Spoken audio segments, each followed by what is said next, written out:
Ei gente, tudo bom? Meu nome é Alan e hoje a gente vai dar prosseguimento ao nosso estudo de funções. Nós já vimos definição de função, nós já vimos funções definidas por fórmulas e hoje a gente vai entrar numa parte que eu considero muito importante, que é o domínio e o contradomínio de funções. As funções, geralmente, quando a gente vai procurar em um livro, quando a gente está vendo alguma coisa sobre, elas são definidas somente pela regra delas. Então, dada a regra delas, você consegue pensar numa função. Então, a partir da regra, a gente vai pensar num domínio. Quando esse domínio não é dado para a gente, não é explícito, a gente pode pensar que o nosso domínio é R. O que é R? É o conjunto dos números reais, certo? Mas aqui eu estou falando de domínio, você pode, pô professor, a gente já está 2, 3 aulas falando sobre isso e eu não sei o que é isso. Então vamos pensar. Numa função y de x, ou seja, numa função onde o valor de y depende do valor de x, falando mais assim, onde y é a variável dependente e x é a variável independente, a gente pode pensar que os elementos do domínio são os números x, tal que o resultado dentro dessa função dê um número y real, tudo bem? Vão existir algumas funções que a gente vai ver até nesse vídeo, que a gente vai ter que dar uma mexida no domínio para que as nossas funções sejam bem definidas, certo? Então, olha, vamos começar com o exemplo mais básico. Isso aqui, se eu coloco qualquer número aqui no lugar de x, eu estou multiplicando por um número real e subtraindo do número real. Então, isso aqui faz sentido eu falar que é a minha função dos números reais para os números reais. Porque se eu pensar, eu não tenho nenhum empecilho, eu não tenho nenhum número que me trave de fazer. Qualquer número real que eu colocar dentro desta fórmula vai me resultar num número real. Então a gente pode pensar que o domínio da minha função f é o conjunto dos números reais. A partir de agora, a gente vai começar a ver funções que dão um certo problema. Se eu falar assim, olha, o meu domínio é todo o conjunto dos números reais. A gente vai ter que excluir alguns números, uma parte desse conjunto, para conseguir ter uma uma definição boa da nossa função. No exemplo passado, a gente viu um exemplo mais básico, certo? Que a regra, ela não tinha nenhuma travada para a gente fazer, nenhum empecilho. Mas aqui, ó, vamos acompanhar esse exemplo. Eu tenho aqui que minha função y é dada por x² menos 5 sobre x menos 2. Tudo bem? Eu posso pensar, o professor falou que quando não aparece, a gente pode pensar que é uma função que leva dos números reais nos números reais. Mas lembra, um pouquinho para trás, a gente viu que o domínio são os números x que resultam em números y reais. Então, todo elemento do domínio tem que resultar no número y real, certo? Só que aqui a gente tem um problema. A gente não pode assumir que este domínio são todos os números reais. Por quê? Na própria lei de formação, a gente já tem um empecilho. Sabe? Na própria lei de formação, a gente já tem uma coisa que trava. Por quê? Porque a gente sabe que quando é uma fração, o nosso denominador ele não pode ser zero. Porque se isso aqui for zero, a fração não vai existir.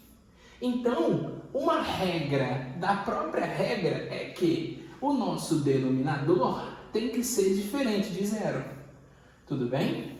Então, eu só estou resolvendo essa aqui, a gente chega que o x ele tem que ser diferente de 2, porque eu passei o menos 2 da cá para cá.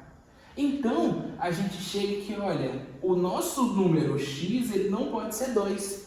Por quê? Se eu colocar 2 no lugar de x, vai ficar 2² 4 menos 5 menos 1.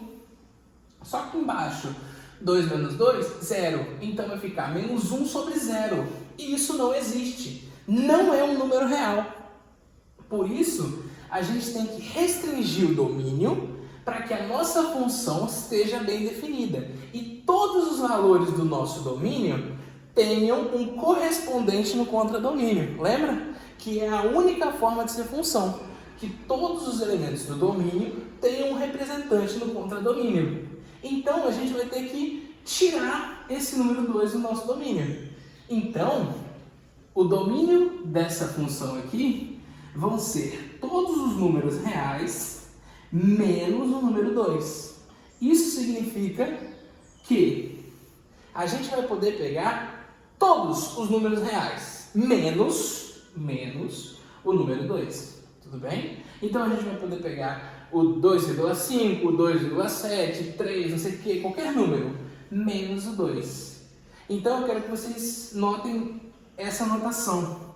A gente pegou todos os números menos o 2, certo? Ah, professor, por que eu tirei o 2? Porque, voltando, a nossa lei, para satisfazer a nossa lei, o denominador não pode ser 0. Então, o x não pode ser 2. Tudo se encaixa. Quando a gente tira esse 2, a nossa função fica bem definida, fica bonitinho de trabalhar. Então, ó, sempre que a nossa lei tiver uma fração, a gente tem que ficar muito esperto no denominador. Tem que ficar de olho nesse denominador para que a gente restrinja o domínio da nossa função. Tudo bem? Vamos pular agora para um outro caso. Para o y igual a raiz quadrada de x. Ok, se eu falo que a minha função tem um domínio real e um contradomínio real, eu posso estar me equivocando. Por quê? Para a raiz quadrada de x existir, o x ele não pode ser negativo. Vocês concordam comigo? O x ele tem que ser maior ou igual a 0, porque não existe raiz quadrada real de um número negativo. Tudo bem? Então, ó, aqui dentro da raiz, todos os valores que entrarem, eles têm que ser maior ou iguais a 0. Por quê? Porque se vem um número negativo aqui dentro, como é que eu vou resolver, no conjunto dos números reais, a raiz quadrada de menos 2? Ela não existe. Então a minha função não fica bem definida, porque esse número, ele não é um número real. Lembra que eu falei com vocês? O domínio, a gente vai ter que pegar valores no domínio e o correspondente deles no contradomínio tem que ser um número real. Esse correspondente pode existir. Existem outras classes de números que a gente vai ver mais pra frente. Mas se esse número não for real, ele não entra na nossa função. Então a gente tem que restringir. Ou seja, o nosso domínio dessa função vai ser o conjunto dos números reais positivos. Os números reais negativos, eles não entram. Por quê? Aí você pergunta assim, pô, professor, como é que eu vou saber isso? Vamos olhar para a nossa regra, sempre. A gente sempre tem que olhar para a nossa regra e ver o que ela está restringindo. Ó, se for fração, o nosso denominador tem que ser diferente de 0. Então a gente já sabe essa regra. E se estiver dentro de uma raiz, o nosso radical que fica aqui dentro, ele tem que ser maior ou igual a 0.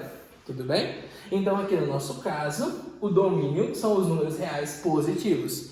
Sempre a gente vai analisar. Se não tiver fração, raiz, ou for um exemplo igual aquele anterior, de multiplicação e de soma, aí sim o domínio é o conjunto dos números reais. Tudo bem? Mas a gente vai sempre olhar para ver se não tem nada travando a gente fazer as coisas. A gente viu nos exemplos passados que tinha restrições quando era uma fração e quando tinha uma raiz. Só que agora, nesse exemplo, a gente vai ver quando tem os dois ao mesmo tempo. Ou seja, aqui a gente tem y igual a 2 sobre a raiz de x menos 1. Então, a gente vai ter que satisfazer as duas condições. Para isso aqui ser uma fração, o nosso denominador ele tem que ser diferente de 0. Tudo bem? E para existir essa raiz, o nosso radical, que está dentro da raiz, ele tem que ser maior ou igual a 0. Então aqui a gente tem as nossas duas condições. A primeira, para existir a fração, que o denominador tem que ser diferente de zero, e a segunda, que é para existir a raiz quadrada. Porque se esse número for negativo, a raiz quadrada não existe. Tudo bem? Então, olha, a gente chegou que a raiz tem que ser diferente de zero e x menos 1 tem que ser maior ou igual a zero. Olha, note que x menos 1 não pode ser igual a zero, porque se esse valor for igual a zero, a raiz também vai ser zero. E aí, se x menos 1 for igual a zero, não vai ser uma fração. Então a gente tem que tirar, ou seja, x menos 1 só pode ser maior que zero. Tudo bem? Voltando. Aqui, essas duas condições. A primeira, para ser uma fração, ou seja, o denominador ele tem que ser diferente de zero. E a segunda, para a raiz existir. Por quê? Esse valor aqui de dentro tem que ser maior ou igual a zero. Tudo bem, temos nossas duas condições. Só que, se x menos 1 for igual a zero, a raiz vai ser zero. Então, vai dar um problema com a nossa fração. Ou seja, x menos 1 só pode ser maior que zero. Como x menos 1 é maior que zero, o x tem que ser maior do que 1. Tudo bem? Então, os elementos do nosso domínio são todos os números reais maiores que 1. Como é que a gente escreve isso? A gente vai dar um nome para esse conjunto. Então eu vou dizer que minha função f é definida de A em R, onde o A são todos os números reais maiores que 1. Ou seja, x pertence aos reais, tal que x é maior que 1. Tudo bem? Então, primeiro, a gente tem que satisfazer as duas condições. Para ser fração e para existir uma raiz, certo? Aqui agora a gente vai ver outro exemplo, quando essas coisas elas estão desauxiliadas. Você, ok? Então, aqui a gente tem uma fração e aqui a gente tem uma raiz. Então a gente vai ver os números que tem que se encaixar nesses dois ao mesmo tempo. Para isso aqui ser uma fração, o denominador ele não pode ser zero. Tudo bem? Então, x menos 2 tem que ser diferente de zero, x tem que ser diferente de 2. É só resolver isso aqui como se fosse uma equação normal, só que agora é com um sinal de diferente. Tudo bem? Então, a gente vai chegar que o x tem que ser diferente de 2 para satisfazer a nossa fração. E para satisfazer a nossa raiz, eu tenho que o x menos 3, que é o radical que está dentro da raiz, ele tem que ser maior ou igual a zero. Então, o x ele tem que ser maior ou igual a 3. Então a gente cai aqui em dois casos. O x ele não pode ser 2 e o x ele tem que ser maior ou igual a 3. Vocês concordam comigo que todo número maior ou igual a 3 não é 2? Por quê? Porque se a gente for pensar numa reta numérica, o 3 está distante do 2. Então, todo número ele vai ser diferente. Todo número que é maior ou igual a 3, ele não é 2. Então, se a gente usar esse conjunto, esse pedido que a nossa função fez já é garantida. Então, eu vou escrever da mesma forma. Vou falar que a minha função f é uma função que vai de um conjunto B até o R, onde o B eu escrevo a minha condição.